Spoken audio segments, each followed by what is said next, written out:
Is it too bright? I can't tell. I don't know why I started rolling. I was totally not ready. I wasn't ready. Hi everyone, welcome back to my channel. I'm Danie, your friendly neighborhood DIYer, and today is an exciting video because I am sharing an IKEA hack.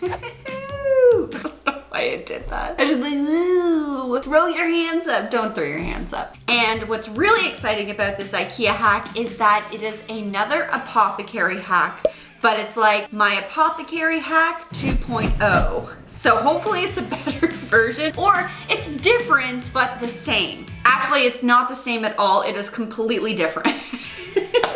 But it is another apothecary hack. So I'm very excited because essentially it feels like we've gone full circle. And also very exciting because this video is sponsored by Milanote, an easy to use web app that helps you organize all of your ideas in one place on a really cool visual board. I've been using Milanote for quite some time. You've actually seen it in a lot of my most recent videos, but you just didn't know it yet. So very excited to chat about that soon. I know you're gonna love it. So either way, let's jump into this crazy IKEA hack because it's very exciting and I'm excited to get started. This is gonna be a fun project. Slap the table, fun project. Editor, roll the tape. Boop. Okay, so we are in my crappy art room. I just want you to know I cleaned this art room and it doesn't even look that tiny. That's what makes me really sad is, you know, when you work really hard to like make a space really clean and functional for yourself, and then you kind of come in, you're like, wow, it's not really that clean and functional. Oh God. These are the pieces I'm going to be hacking. These two lovely pieces are the Alex drawer units. I've actually used these in my office for a very long time now. They are so functional. I actually love them to pieces, which is why I kind of didn't want to get rid of them. They have lots of storage space and they got a really cool shape to them, but they don't serve any personality. I mean, you see these things everywhere. Obviously, everyone loves IKEA, so do I, but I want to make it a little bit more personalized, and I think the only way to do that is to hack it. How cool would it be to squish them together to make one unit and make it look like a really cool functional apothecary unit? Right? Right? Right? What do you think, Pup Pup? Yeah? All right, so now that we know which IKEA piece we're hacking, normally what I like to do is walk you through my design mood board, but because this is more about a single piece versus a full room transformation, I thought it would be fun to show you guys how I organize and plan this entire project, because recently I started using a new web app to help organize all of my new projects, and it's just a tool that has changed my life. So this web app is called Milanote, and you guys have actually seen me use this web app to create all of my mood boards in the last couple of videos. But this tool is so much more than just a glorified mood board creator. Basically, Milanote is an easy to use tool to organize your ideas and projects into visual boards. It basically uses a free-form canvas for brainstorming and visualizing essentially anything. But it's not only great for the creative process, I use it for productivity as well. So through this app, you can create mood boards, you can brainstorm ideas, you can storyboard, you can do writing, you can build creative briefs, you can collaborate on designs with friends, you can share designs, you can create a weekly to-do list, you can make a weekly calendar, you can project manage, you can build mind maps. So it really caters to many different creative types. And one thing to note is that Milanote supports all common file types, including JPEGs and PDFs, Words, Excel, common design files, and many more. So it is really versatile for building project pages that might include outside paper sources. The way that I look at it is that my brain is always noodling ideas, and it's like this creative noodle cloud. So So when I started using Milanote, it kind of just felt like a way to organize all these noodle brain thoughts and ideas into a place that my creative brain will understand, if that makes sense. And I want to show you how I've used it on a daily basis. So this is my main page. This is kind of like the main hub when you open Milanote. So on here, I have a collection of all of my project boards since I started using it. I have to-do lists. I have quick content ideas. I have my brand colors here for quick grab. I have a section for brainstorming, and then I keep a section for, it's kind of like a quick list of all of my sites. So the YouTube, my blog, my merch, my Instagram, and Pinterest. These are just quick links that help me navigate to those sites in a pinch. And as you can see, I've done lots of things in the past. I have my living room makeover here. I made mood boards, which connected all my ideas, which you guys saw on my channel. And then in that mood board, I created an inspo page, which was all my inspiration pulled into one place for that room. And then in Stephanie's office, again, here's all the moods. And then I had my DIY plan, which you guys saw on my channel. So you can start to see how all the ideas are being connected and used in different ways. I even love that you can pull in video. For fun, I pulled this in. Glitter, glitz, opulence. So another really cool thing here is that I have a board for DIY brainstorming. So through this, I want to show you the application of the web clipper. This is one of my favorite tools. It's an extension tool that allows you to save inspiration and ideas from any website with a single click. I mean, look at this. Say you're cruising Pinterest for some rad inspiration and you think, oh, I love this. Well, with the web clipper tool, I can click this little save button. It asks, which page do you want to save this on? I tell it which project board I want to go to, and then bam, I open up Milanote, and there it is ready for me to use. And then I can do this from anything, a photo on Instagram, a website, video, text, you want it, it's yours, it's on your board. And what I love is that when it gets pulled in, the original source is saved as a clickable link. So this is just a really handy way to like keep all your ideas in one place and be able to access where they came from. Okay, so let's talk about how I integrated all these techniques to build my IKEA project brief. So as you can see on my project page here, I've created a dedicated column that outlines some of my project inspo that I pulled in from Pinterest. I'm obsessed with this green one from Mustard Seed and Interiors, but I loved elements from these beautiful pieces as well, and this was a way for me to pull all those ideas into one place. Secondary to that, I added in a photo of the Alex unit along with the measurement guides that I web clipped from the IKEA website. This was just super helpful to have on hand so that I can easily refer to it when I was making my measurements. I also added in a quick link to the IKEA page because I found myself going there a lot, so the link helped. At the top, I also outlined a checklist that includes the items I would need to shop for, the tools I would need to use.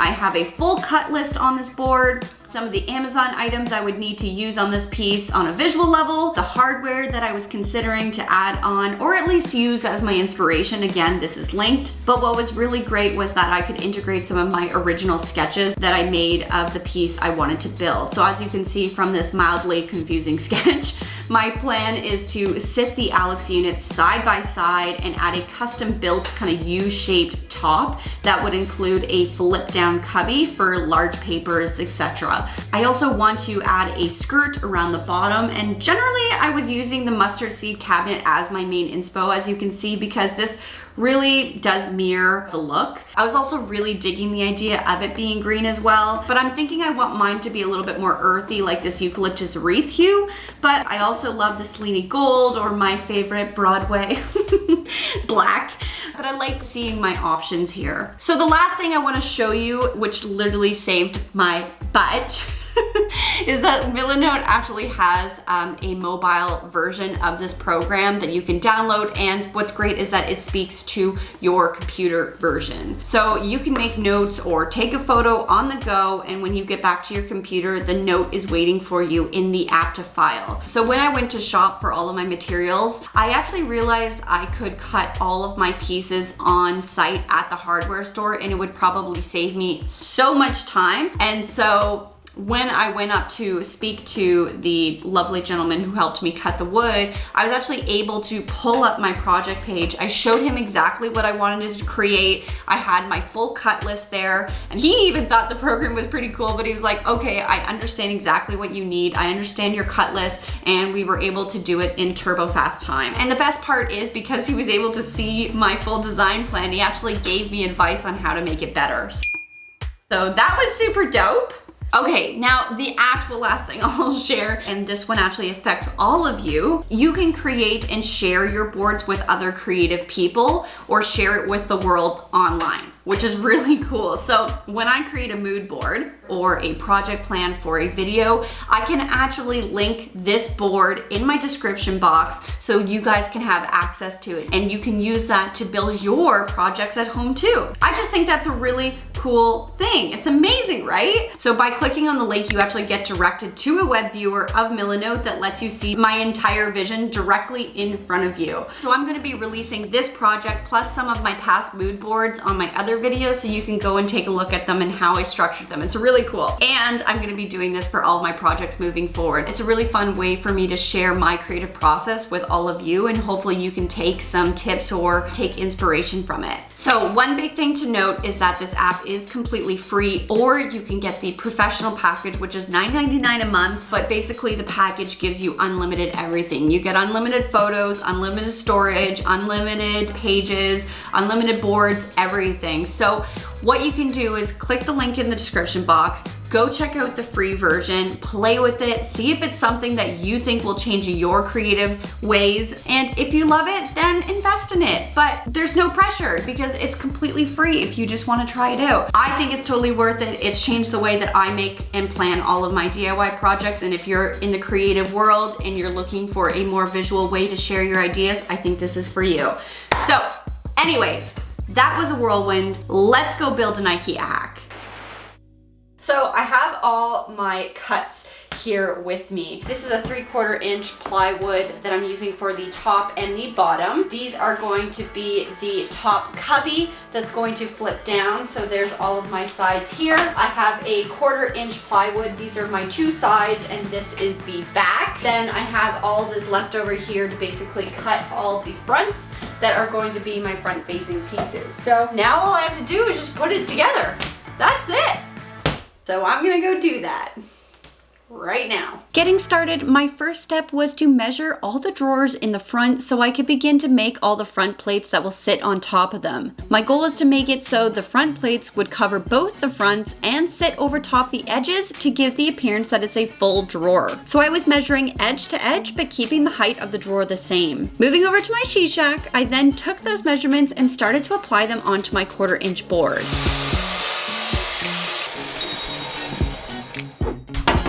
I ended up having to cut into a large section of my 1/4 inch plywood, so to keep my line straight and as accurate as possible, I'm using my Craig Jig guide. This is a really handy tool, and I will link it in the description box if you're interested in learning more. You'll also notice my board is sitting on top of some styrofoam. I'm using this so that I can cut right on top of my workbench. This is actually a really cool trick of the trade I picked up from other creators, and it literally changed my life. It makes floor cuts and smaller table cuts so much easier. You just need to make sure you adjust your saw to the correct depth, so you really only cut the depth of your board. It's a perfect cut. And from there, I got my table saw set up again, and I was able to continue my cuts for the larger drawers. Okay, let's go see if these actually fit, because there's a possibility they don't. Let's line it up with the edge. Perfect. That goes there and there. Good. Needless to say, they totally fit, and sometimes you just have to celebrate the small things in these kind of DIY projects because it all counts. Amazing. Now that I knew my boards fit, I sanded down the edges and softened the corners to give them a nice rounded look. I have to say, I really love this process, and just standing there, sanding a board while listening to a good tune is all a girl needs at times. It's very therapeutic.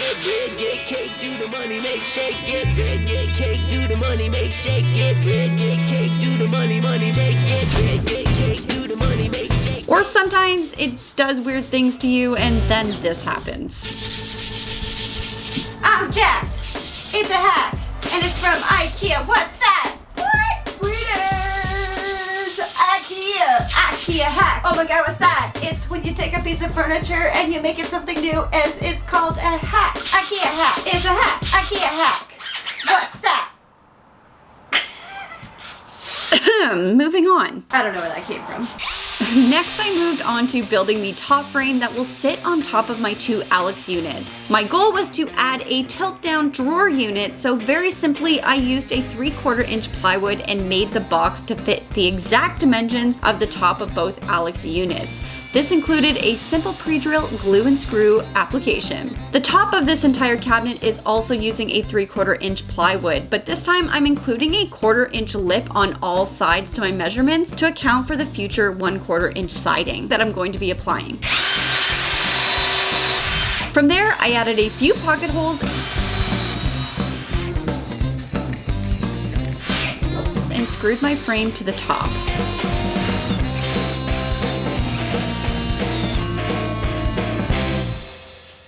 Good morning, DIY friends. So I made an oopsie that I fixed last night off camera, but I'm gonna show you what I did. So we have the top, I brought it inside. It fits on top perfectly, so exciting. However, I made one small error, which is I was supposed to place pocket holes on the outside pieces before I attached the top, and then I didn't do that. So that's my bad. But if you make this version for yourself, make sure you put the pocket holes on first before you attach the top. But I did have a single pocket hole jig that actually fit just fine, so it kind of worked in my favor. But if you don't have that, then yeah, basically just do it before you put the top on. But it all looks good, everything lines up, so thank goodness. All right, so now that you know the errors of my way, before I could attach this top completely, I first wanted to complete my base that the Alex units will sit on. I sourced these adjustable 3-inch metal legs at the Home Depot. They aren't very sexy looking by any means, but my intention is to add a skirt to the base so that these will be completely hidden anyways. Using some scrap 3/4 inch plywood pieces, I cut 4 blocks that would fit the legs. And also used the shop time to cut out my skirts using my 1/4 inch plywood pieces I had left over. But in this moment, yep, right there, I made a huge error. An error that is costing me my 1/4 inch wood. So I cut my piece of 1/4 inch, everything was going great, and then I ran it across the table saw and I realized I ran it the wrong way, and basically I cut off 3.5 inches, and of course I didn't have another piece to use that was long enough.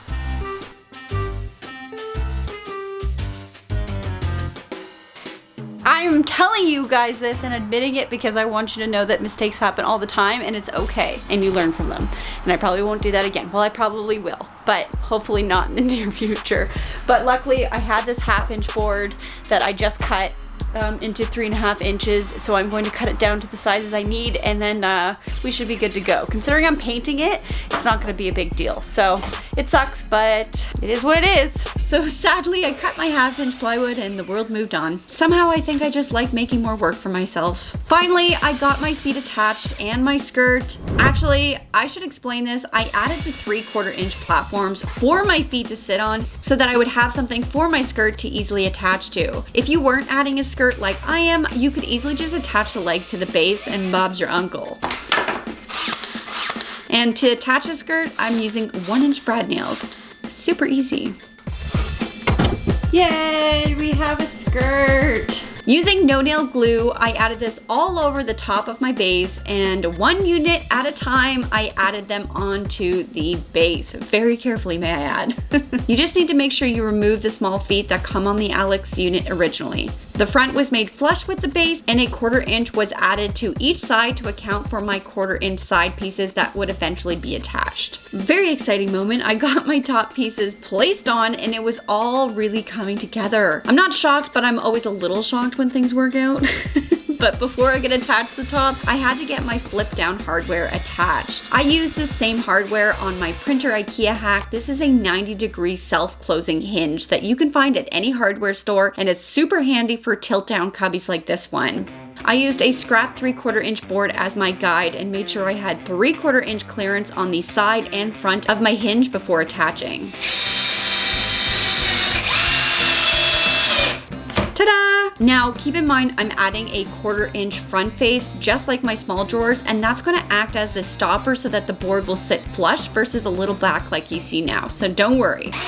Finally, I did get my top secured in place and all the pieces were finally coming together. The next day I got going on attaching my sides, adding a bit of no nail just to give it a little extra hold, and securing it with a 5/8 inch brad nail. Okay, I think it's in. I also then moved on to attaching my fronts and took this moment to actually add a 1 1/4 inch screw on the inside of my cabinet to secure the 2 Alex pieces together. I wasn't going to originally do this, but I knew it would give the piece a little more stability and it just felt like the right thing to do. So I highly suggest you do this as well if you decide to take this IKEA hack on. This piece was looking amazing. Thank you. Thank you. Claps to Danie! And just to give it a finished professional touch, I'm adding edge banding to all the exposed plywood edges. This is totally optional, but it never matters how good your painting skills are, you'll always be able to see that plywood edge, and it just makes the piece look so mint and so well worth the extra step just to give it that finishing touch. Now, I actually also added the banding on the exposed melamine top of the Alex pieces. As we all know, melamine does not paint well, and it's kind of why I chose to resurface the entire thing with wood, but for any of the exposed sections like this small strip, adding a little edge banding there did the trick. Here's a closer look.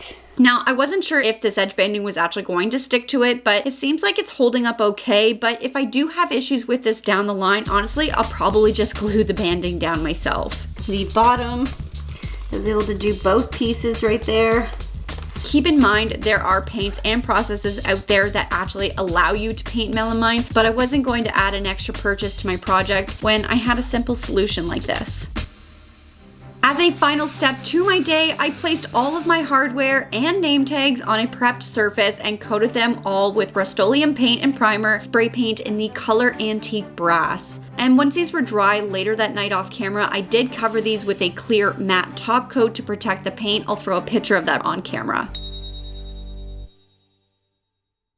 Very exciting, it was a bright new day and I got going on filling all my brad nail holes with wood filler, and Kenobi was supervising, of course.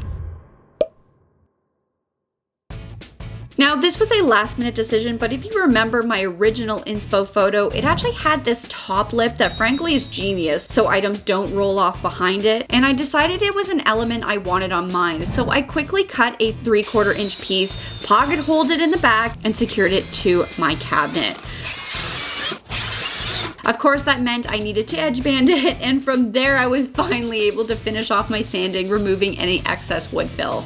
Adding my hardware was a bit of a task. To make sure everything lined up properly, I actually measured out the middle of each board, which would be where the marks would land. From there, then I decided where I thought the handle hardware would look good, traced and measured this, and followed suit down the line, marking the same distance. So basically, I chose one to be the general guide and then followed that measurement down the line. I mean, you can totally eyeball this if you want, but I'm a perfectionist and at times I just want it to look superb. Using the proper size drill bit, I got all my holes drilled and I decided to countersink the back holes because the screws that came with my hardware were actually too short to make it through the cabinet front. Now, I could have easily gone to the hardware store and found a longer screw, but I decided a countersink was the easy solution to this, and everything worked out perfectly without me having to spend more money. Oh my god, the finish line! To completely transform this piece, I'm painting it in the Bear Marquee color Eucalyptus Wreath in Satin. It is such a beautiful soft green, and funny enough, was almost going to be the color of my bathroom before I decided to go one-toned. So I'm making up for it by using this hue on my project, and I know my inspo pic was also green, but it just felt right to make it this color, and I'm so glad I did because it was perfect. I didn't want to ruin the final reveal, so I made all the finishing touches off camera so that you guys could see the final piece like this. DIY friends, I present to you my Apothecary IKEA Hack 2.0.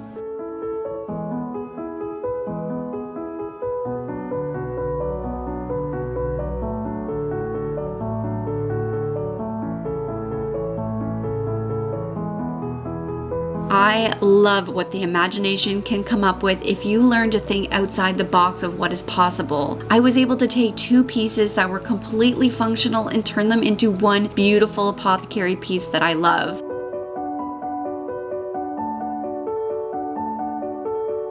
I literally could not have imagined this turning out any better than it did.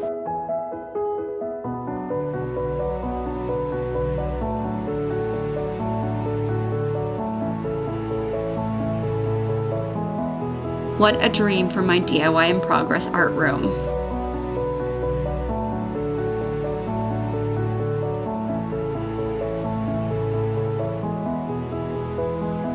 Thank you so much for watching. Let me know in the comment section below if you own the IKEA Alex storage units and if you would consider doing this apothecary hack to yours. Big thanks again to Milanote for sponsoring this video. The project board I created through this app will be available in the description box below, and check out Milanote for yourself. Click the link in my bio to play around with it and get yourself creatively organized like I did. As always, stay creative, stay positive, and keep on DIYing.